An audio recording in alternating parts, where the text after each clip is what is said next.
The harsh reality is that many elderly people won't live past 80, and it's not because of genetics. I'm Dr. Grace Miller, a geriatrician with over 25 years treating seniors, and I've watched preventable mistakes steal decades from my patients' lives. Only 54% of Americans reach age 80, yet those who do often share remarkably similar habits. What separates survivors from statistics? The first deadly mistake starts with something we all crave. The first mistake I see repeatedly in my practice is the gradual withdrawal from social connections. After decades of building relationships, many seniors begin isolating themselves, convinced they're protecting others from their burden, or simply too tired to maintain friendships. This isn't just loneliness, it's a medical crisis disguised as a personal choice. I frequently encounter patients who stopped calling friends after a spouse's death, believing they have nothing interesting to share anymore. Others avoid social gatherings because they feel like outsiders in conversations about technology or current events. What starts as temporary withdrawal often becomes permanent isolation, and the health consequences are devastating. Research from Harvard's study of adult development, spanning over 80 years, reveals that social isolation impacts our bodies as severely as smoking 15 cigarettes daily. When we withdraw from meaningful connections, our immune systems weaken dramatically. The stress hormone cortisol floods our system continuously, creating chronic inflammation that accelerates aging and increases disease risk. Physically, isolated seniors experience higher rates of cardiovascular disease, stroke, and dementia. Their immune response is slow, making them more susceptible to infections and slower to heal from injuries. Sleep becomes fragmented, appetite decreases, and basic self-care often deteriorates. The body essentially begins shutting down systems it deems non-essential for survival. The emotional toll is equally destructive. Without regular social interaction, cognitive function declines rapidly. Many patients describe feeling like their minds are getting foggy or slowing down, not realizing that isolation is literally shrinking their brains. Depression deepens, creating a vicious cycle where the desire to connect diminishes even further and feelings of worthlessness intensify. The solution requires intentional, structured social engagement. I recommend my patients start with low-pressure activities like joining a senior center exercise class or volunteering at a local organization. Even brief weekly commitments create accountability and natural conversation opportunities. Technology can help too.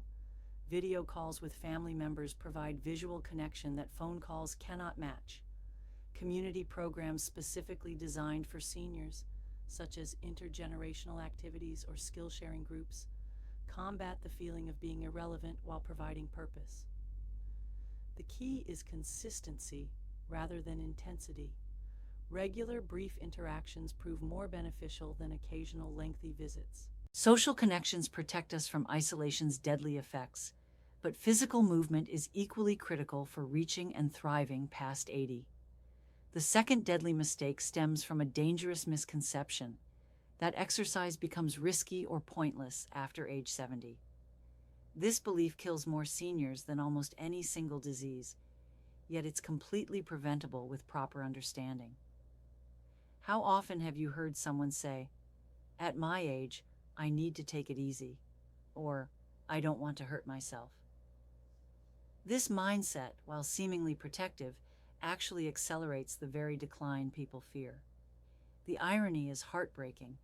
In trying to preserve their bodies, seniors often destroy them through inactivity. The human body operates on a simple principle: use it or lose it. After age 30, we naturally lose 3 to 8% of muscle mass per decade, but this loss accelerates dramatically with inactivity.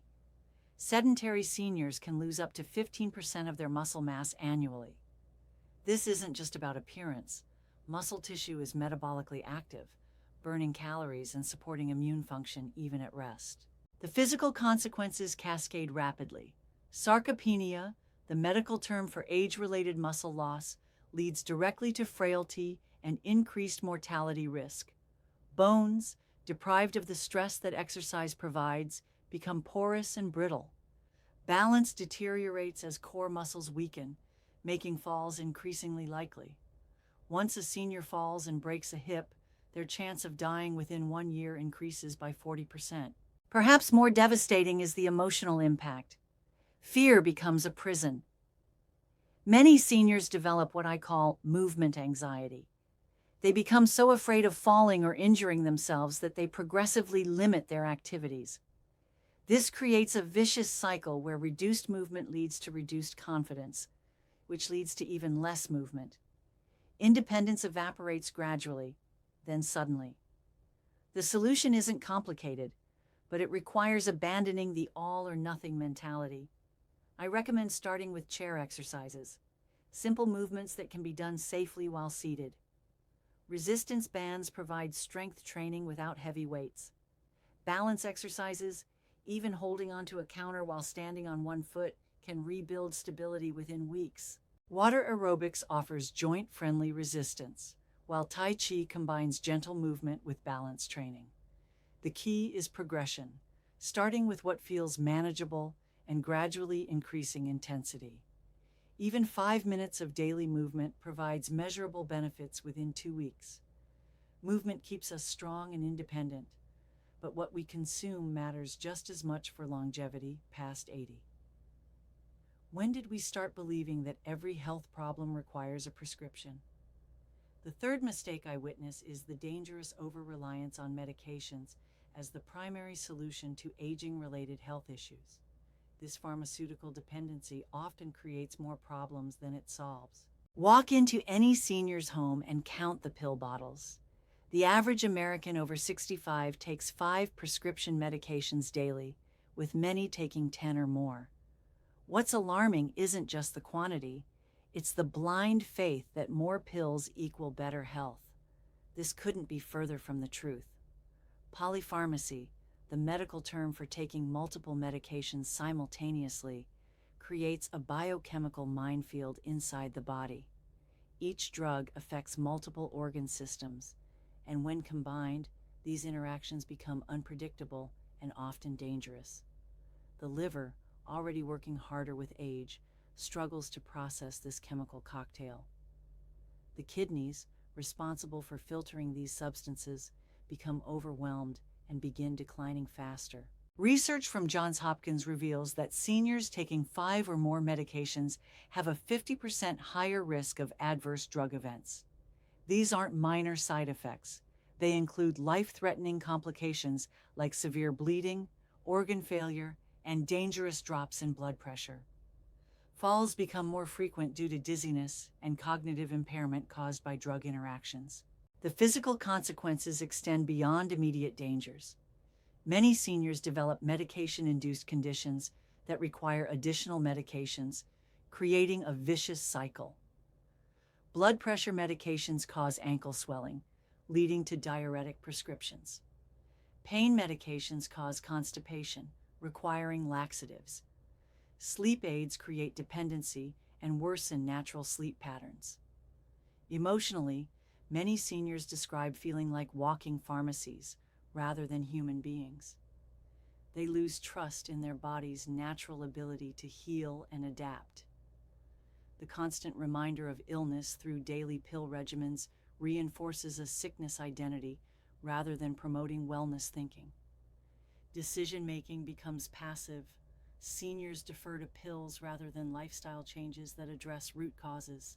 The solution requires a fundamental shift toward medication stewardship. I recommend comprehensive medication reviews every 6 months, questioning the necessity and effectiveness of each prescription. Many conditions respond better to lifestyle interventions than pharmaceutical management.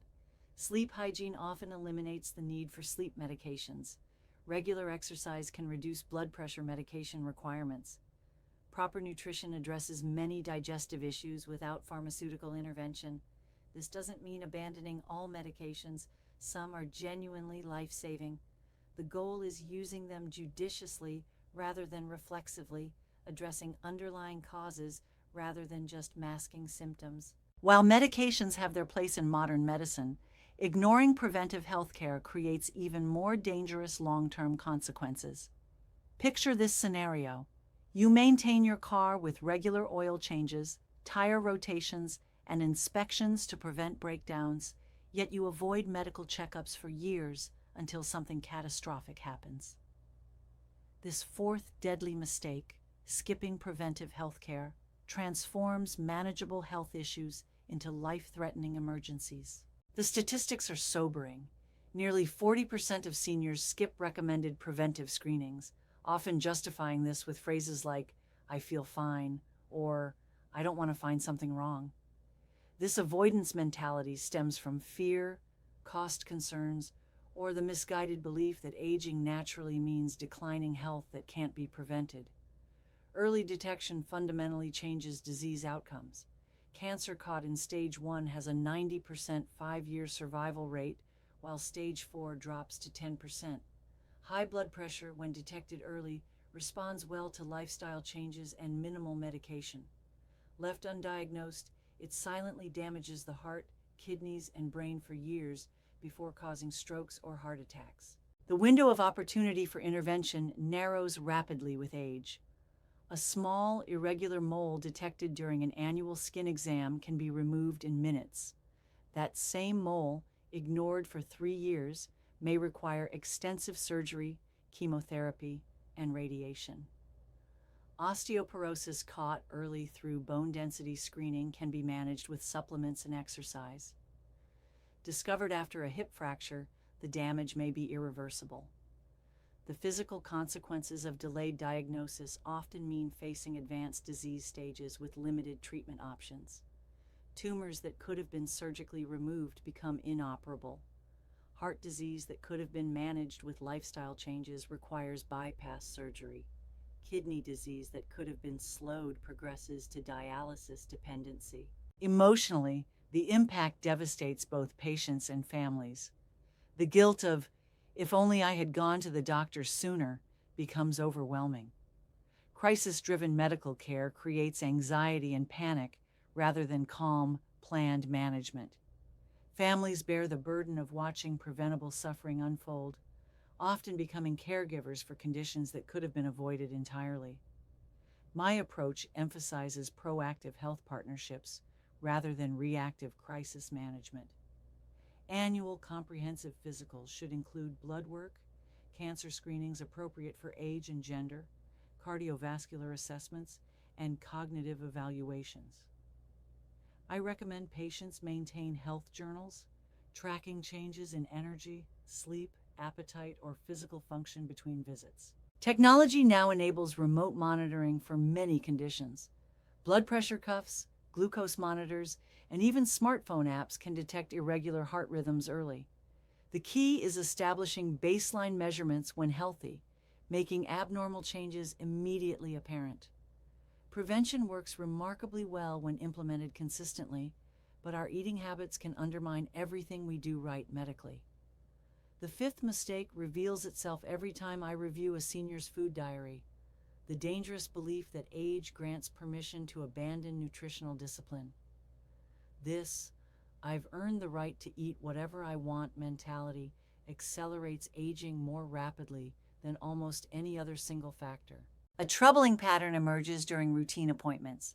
Seniors often proudly declare they're done with dieting or too old to worry about nutrition anymore. Kitchen cabinets reveal the truth. Processed foods, sugary snacks, and convenience meals dominate, while fresh produce withers in refrigerator drawers. The irony is heartbreaking. Just when bodies need the highest quality fuel, many seniors provide the lowest. Aging bodies actually require more nutritional precision, not less. Metabolism slows by 1 to 2% per year after age 60, meaning fewer calories are needed, but the quality of those calories becomes critically important. Protein absorption decreases significantly, requiring higher intake to maintain muscle mass. Calcium and vitamin D absorption drops, making bone health more vulnerable. The immune system, already weakened by age, depends heavily on adequate nutrition to function properly. The physical consequences manifest quickly in older adults. Malnutrition doesn't look like starvation in seniors. It appears as frequent infections, slow wound healing, and unexplained fatigue. Poor nutrition accelerates muscle loss, contributing to frailty and falls. Blood sugar instability from processed foods creates energy crashes and mood swings that many mistake for normal aging symptoms. Chronic diseases that could remain stable with proper nutrition begin progressing rapidly. Diabetes becomes harder to control, blood pressure spikes unpredictably, and inflammation markers rise throughout the body. The cardiovascular system, already working harder with age, struggles with the additional burden of processing nutrient-poor, chemical-laden foods. Emotionally, food often becomes a primary source of comfort as other pleasures diminish. Many seniors use sugary treats to combat loneliness or boredom, creating addictive cycles that worsen both physical and mental health. The temporary pleasure of comfort foods masks the underlying emotional needs while creating guilt and shame about food choices. My nutritional approach for seniors emphasizes nutrient density over calorie restriction. Every bite should provide maximum nutritional value. I recommend the plate method, half the plate filled with colorful vegetables, 1/4 with lean protein, and 1/4 with complex carbohydrates. Healthy fats like olive oil, nuts, and avocados should be included daily. Meal timing becomes crucial as metabolism slows. Eating smaller, more frequent meals maintains steady blood sugar and energy levels. Staying hydrated requires conscious effort as thirst sensation diminishes with age. I suggest keeping a water bottle visible as a constant reminder. Good nutrition provides the foundation for healthy aging, but mental stimulation keeps our minds sharp and engaged throughout our later years. The sixth deadly mistake might surprise you: the widespread acceptance of mental decline as inevitable. Too many seniors surrender their intellectual curiosity, believing that aging automatically means cognitive deterioration. This resignation becomes a self-fulfilling prophecy that accelerates the very decline they fear. Research from the Baltimore Longitudinal Study of Aging reveals a startling truth. Seniors who engage in regular mental challenges maintain cognitive function significantly longer than those who don't. Yet countless individuals abandon learning activities they once enjoyed, convinced their brains are too old to absorb new information. This couldn't be more wrong. Neuroplasticity, the brain's ability to form new neural connections, continues throughout life when properly stimulated. The aging brain can literally rewire itself, creating new pathways to compensate for damaged areas. However, this remarkable ability requires consistent challenge and engagement. Brains that aren't challenged begin pruning unused connections, leading to the cognitive decline that many assume is normal aging. The use it or lose it principle applies more to brain function than any other organ system. When seniors stop reading challenging material, learning new skills, or engaging in complex problem solving, their cognitive reserves diminish rapidly. Memory formation requires active encoding, which weakens without practice. Executive function, the ability to plan, organize, and make decisions, deteriorates when not regularly exercised. Physical consequences extend beyond simple forgetfulness. Cognitive decline increases the risk of accidents, medication errors, and financial exploitation. Decision-making abilities deteriorate, affecting everything from driving safety to healthcare choices. The brain's ability to filter important information from distractions weakens, making seniors more vulnerable to scams and poor judgment calls. Emotionally, mental stagnation creates a devastating cycle of resignation and withdrawal. Many seniors report feeling stupid or useless when they struggle with new concepts, not realizing that cognitive flexibility naturally requires more effort with age. This leads to avoiding mental challenges entirely, which accelerates the decline they're trying to avoid. Loss of intellectual confidence often precedes social withdrawal and depression. My cognitive preservation strategy emphasizes variety and progressive challenge. I recommend the learning sandwich approach, combining familiar activities with new challenges. Reading remains excellent mental exercise, but adding discussion groups or book clubs increases cognitive complexity. Crossword puzzles provide good mental stimulation, but learning a new language or musical instrument creates more robust neural development. Technology offers unprecedented opportunities for cognitive engagement. Online courses, brain training apps, and virtual reality experiences can provide stimulating challenges tailored to individual interests and abilities. The key is choosing activities that are challenging but not frustrating, progressively increasing difficulty as skills improve. Mental activity protects our minds from decline, but sleep quality affects everything from memory consolidation to emotional regulation. Here's the seventh mistake that's literally stealing years from seniors' lives: accepting poor sleep as an inevitable part of aging. When did we decide that waking up exhausted, tossing and turning all night, or surviving on 3 hours of fragmented sleep was normal for older adults? The statistics tell a disturbing story. Over 50% of seniors report chronic sleep problems, yet most never seek treatment, believing it's simply what happens when you get older. This resignation to sleep deprivation creates a cascade of health problems that dramatically shortens lifespan and quality of life. During sleep, our bodies perform critical maintenance functions that become even more important with age. Growth hormone, released primarily during deep sleep, repairs tissues and maintains muscle mass. The glymphatic system, discovered only recently, flushes toxins from the brain during sleep, including the amyloid plaques associated with Alzheimer's disease. Without adequate sleep, these essential processes can't occur effectively. Sleep also regulates immune function through complex hormonal interactions.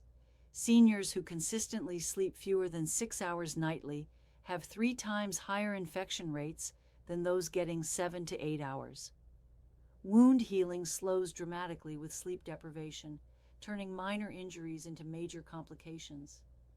Blood sugar regulation becomes erratic, worsening diabetes and increasing cardiovascular disease risk.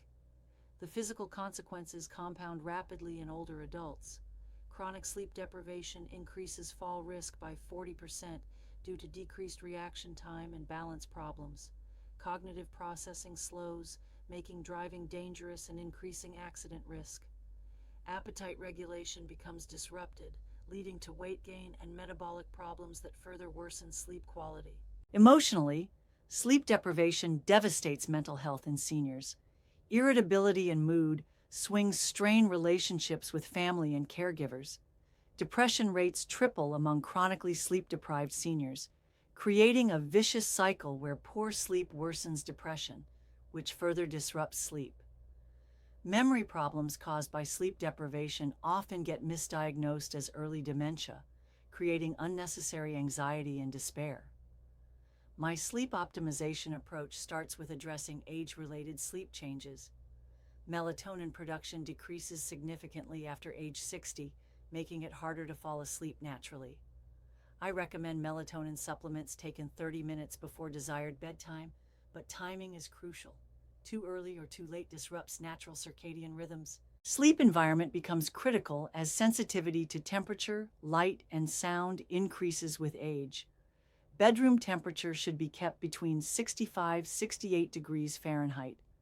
Blackout curtains or eye masks block light that increasingly disrupts senior sleep. White noise machines can mask disruptive sounds while providing consistent auditory background. Sleep hygiene protocols must address common senior-specific issues. Limiting fluid intake 2 hours before bedtime reduces nighttime awakenings. Elevating the head of the bed slightly can reduce acid reflux that often disrupts senior sleep. Regular sleep and wake times, even on weekends, help maintain circadian rhythm stability. Rest restores our bodies and minds, but we must also address what's draining our energy through chronic stress and unresolved emotional burdens. The eighth mistake runs deeper than physical neglect. It's the silent killer hiding in plain sight. Chronic stress and unresolved grief accumulate over decades like invisible poison, slowly destroying the body from within while robbing seniors of their final years' peace and joy. By age 70, most people have endured profound losses: spouses, siblings, children, lifelong friends, careers, homes, independence. Yet our society provides no roadmap for processing this accumulated grief. Instead, many seniors carry decades of unprocessed sorrow, traumatic memories, and chronic stress that literally ages them at the cellular level. The physiological impact of chronic stress is devastating and measurable. Cortisol, the primary stress hormone, when elevated chronically, accelerates telomere shortening, the cellular aging process. Studies from the University of California, San Francisco show that chronic stress can age cells by up to 17 years beyond chronological age. This isn't metaphorical aging, it's actual cellular deterioration happening in real time. Unresolved grief triggers the same stress response as immediate trauma, keeping the nervous system in constant fight-or-flight mode. The cardiovascular system suffers tremendously under this chronic strain. Blood pressure remains elevated, heart rhythm becomes irregular, and inflammation markers skyrocket throughout the body. The immune system, designed to handle short-term stress, becomes suppressed and dysfunctional under chronic emotional burden. Physical consequences manifest as mysterious illnesses that seem to have no clear cause. Frequent infections, slow healing, unexplained pain, and fatigue become constant companions. Digestive problems worsen as stress hormones disrupt gut function. Sleep becomes fragmented as the hypervigilant nervous system can't achieve deep rest. Many seniors develop what appears to be rapid onset of multiple health problems, not realizing that decades of emotional stress are finally taking their toll.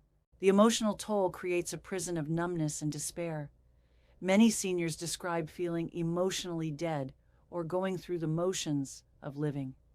Anxiety becomes a constant background hum, making simple activities feel overwhelming. Some develop a persistent sadness they can't explain, not connecting it to losses from years or decades past that were never properly grieved. My approach to emotional healing emphasizes that grief has no expiration date, and processing loss is never too late. I recommend starting with writing exercises. Simply putting painful memories and feelings on paper can begin the healing process. Many seniors find that describing their losses to a trusted friend, counselor, or support group provides relief they didn't know was possible. Stress management techniques specifically designed for seniors include gentle breathing exercises, progressive muscle relaxation, and mindfulness practices adapted for those with physical limitations. Even 5 minutes of daily meditation can measurably reduce cortisol levels and improve emotional regulation. Professional grief counseling shouldn't be viewed as a sign of weakness, but as essential health care. Many seniors benefit from EMDR therapy, which helps process traumatic memories without requiring extensive verbal processing. Support groups provide validation and community for those carrying similar losses. Emotional healing is vital for longevity, but we must also plan for our future needs and maintain purpose to truly thrive in our later years. The ninth mistake strikes at the heart of human motivation: the devastating combination of losing life purpose while failing to plan for future aging needs. This dual failure creates a perfect storm of decline that transforms vibrant seniors into passive observers of their own deterioration. What happens when someone retires after decades of meaningful work, only to find endless empty days stretching ahead? Too many seniors experience this jarring transition from purpose-driven lives to aimless existence. Simultaneously, they avoid planning for their changing needs, perhaps fearing that preparation for aging makes decline inevitable. This combination proves deadly. The Japanese concept of ikigai, one's reason for being, has been scientifically validated as a predictor of longevity. Research from the Harvard Study of Adult Development demonstrates that seniors with strong sense of purpose live an average of 7 years longer than those without. Purpose activates protective behaviors, regular self-care, proactive health care, social engagement, and cognitive stimulation. Without purpose, these life-sustaining behaviors gradually disappear. Planning for aging needs requires confronting uncomfortable realities about physical and cognitive changes. Many seniors avoid this entirely, preferring to deal with problems when they arise. This reactive approach often means dealing with crises rather than managing gradual transitions. The failure to plan creates unnecessary emergencies that could have been prevented with preparation. Physical consequences manifest as systematic self-neglect. Seniors without purpose often stop maintaining their appearance, skip meals, ignore medication schedules, and delay medical appointments. They reason, "What's the point?" This neglect accelerates physical decline exponentially. Poor planning means living in homes that become dangerous as mobility decreases, driving when reflexes slow, and handling finances when cognitive abilities diminish. The emotional impact creates a downward spiral of hopelessness. Many seniors describe feeling invisible or useless to society after retirement. Without future goals or plans, days feel meaningless and endless. Depression often follows, further reducing motivation for self-care. The lack of agency over their future creates learned helplessness that pervades all aspects of health management. My purpose discovery approach starts with identifying transferable skills and passions that can evolve with physical limitations. Former teachers might tutor struggling students online. Retired engineers could mentor young professionals. Grandparents can become family historians, preserving stories and wisdom for future generations. The key is finding meaningful contribution that doesn't require the physical capabilities of youth. Future planning must address practical realities with dignity and hope. I recommend the Aging in Place assessment, evaluating current living situations for long-term suitability. This includes bathroom safety modifications, improved lighting, and accessibility features installed before they're needed. Financial planning should include long-term care insurance and healthcare directives prepared while cognitive function is intact. Legal planning protects autonomy and reduces family burden. Advanced directives, power of attorney documents, and clear wills provide peace of mind and maintain control over future decisions. Regular review and updates ensure these documents reflect current wishes and circumstances. Having purpose drives us forward and gives meaning to our preparation efforts, but we must also face our deepest fear, mortality itself, to truly live fully in our remaining years. The final and perhaps most profound mistake that steals years from seniors' lives is the complete avoidance of mortality discussions and end-of-life preparation. This isn't simply about death itself. It's about how the fear of dying prevents truly living during the precious years that remain. Terror management theory, supported by decades of psychological research, reveals how death anxiety unconsciously drives many of our behaviors. For seniors, this anxiety often manifests as complete avoidance of any conversation, planning, or even acknowledgement that life has limits. The irony is devastating. By refusing to face mortality, many seniors create the very suffering and loss of control they're trying to avoid. Death anxiety triggers the same physiological stress response as immediate physical danger. When someone constantly suppresses thoughts about mortality, their nervous system remains in chronic hypervigilance. Cortisol levels stay elevated, sleep becomes disrupted, and the immune system weakens. The body literally ages faster under this persistent psychological stress. Avoiding end-of-life discussions also prevents crucial medical decision-making. Many seniors delay seeking treatment for concerning symptoms because doing so would force them to confront their mortality. Others refuse to discuss treatment preferences with family members, leaving loved ones to make agonizing decisions during medical crises.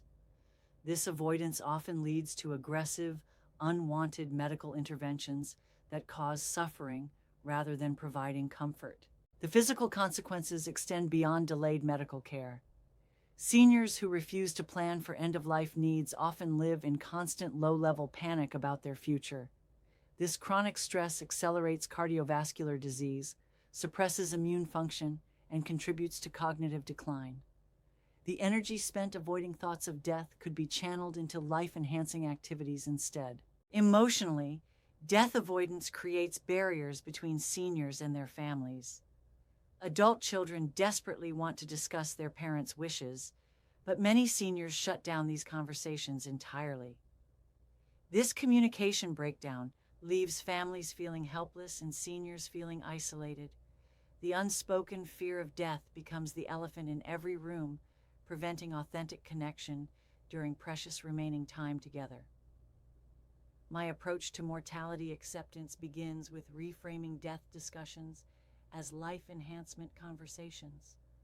Rather than focusing on dying, we explore what makes life meaningful and how to preserve those values throughout any health challenges. Advanced directives become tools of empowerment rather than morbid planning documents. I recommend starting with simple questions. What does a good day look like for you? And what would make life not worth living? These conversations naturally lead to more specific planning about medical interventions, pain management, and end-of-life preferences. Writing ethical wills, documents that pass on values, wisdom, and love rather than just possessions, helps seniors focus on their lasting legacy. Mortality acceptance practices include meditation on impermanence, gratitude exercises that acknowledge life's temporary nature, and spiritual exploration that provides comfort with life's ultimate mystery. Many seniors find that directly confronting their mortality actually reduces anxiety and increases appreciation for their remaining time. The paradox of aging well is this: only by accepting life's limits can we fully embrace its possibilities. These 10 deadly mistakes, social isolation, exercise avoidance, medication over-reliance, skipping prevention, nutritional neglect, mental stagnation, sleep disorders, unresolved stress, lack of purpose, and mortality denial, aren't inevitable consequences of aging.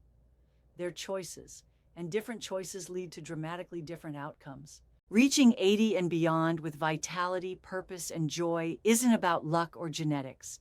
It's about rejecting the cultural narrative that aging equals decline and embracing the truth that our final decades can be our most meaningful.